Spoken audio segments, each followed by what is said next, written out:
মানালি হল ভারতের হিমাচল প্রদেশ রাজ্যের কুল্লু জেলার কুল্লু শহরের কাছে অবস্থিত একটি শহর।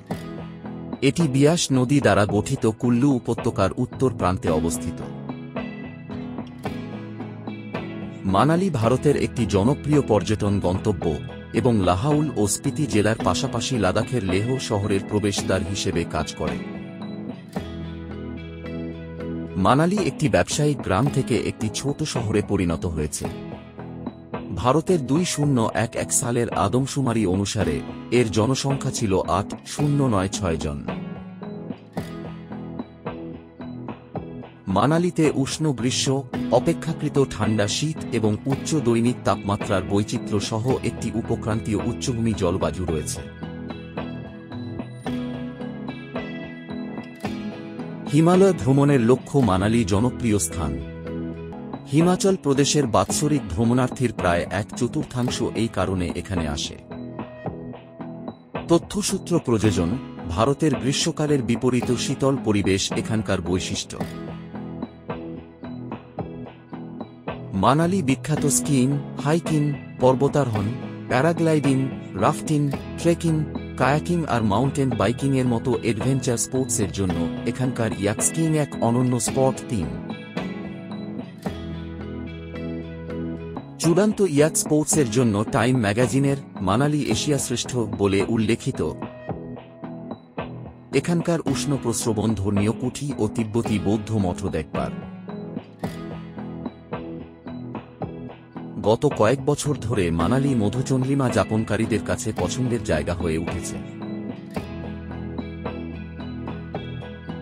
পরিসংখ্যান বলে 550 জনের মতো দম্পতিরা দৈনিক মধুচন্দ্রিমার জন্য মে, জুন, ডিসেম্বর আর জানুয়ারি মাসে মানালিতে আসে, আর বাকি সময় দৈনিক 350 জন দম্পতি।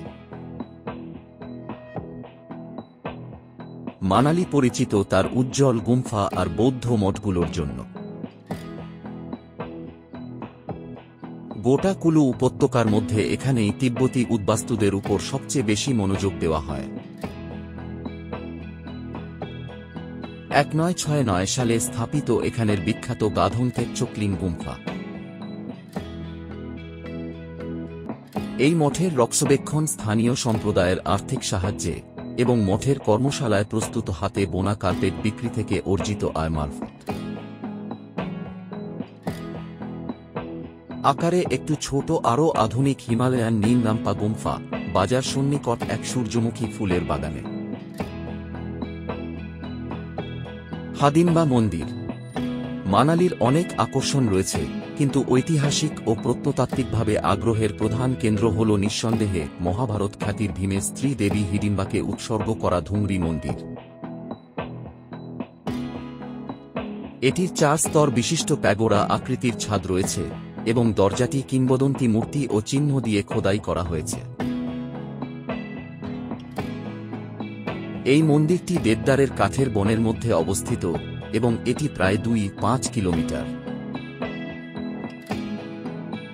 পর্যটন অফিস থেকে 1533 খ্রিস্টাব্দে নির্মিত মন্দির কমপ্লেক্সে ঘুরে বেড়ানো একটি আনন্দদায়ক অভিজ্ঞতা। এখানে মে মাসে একটি বড় উৎসব অনুষ্ঠিত হয়। রোহতাং পাস মানালি থেকে হাইওয়েতে কেলং লেক।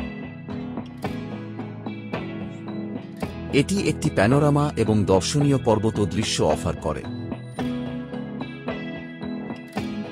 পাসটি প্রতি বছর জুন থেকে অক্টোবর পর্যন্ত খোলা থাকে, যদিও ট্রেকাররা আগে এটি অতিক্রম করতে পারে।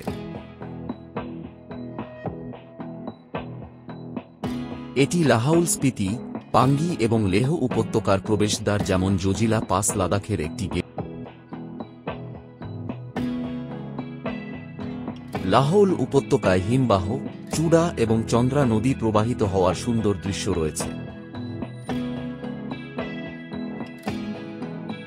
সামান্য বাম দিকে গিপানের জোড়া চূড়া। গ্রীষ্মকালে জুন থেকে অক্টোবরের মাঝামাঝি মানালি কেলং, দারচা, উদলপুর, স্পিতি এবং লেহের মধ্যে নিয়মিত বাস চলাচল করে।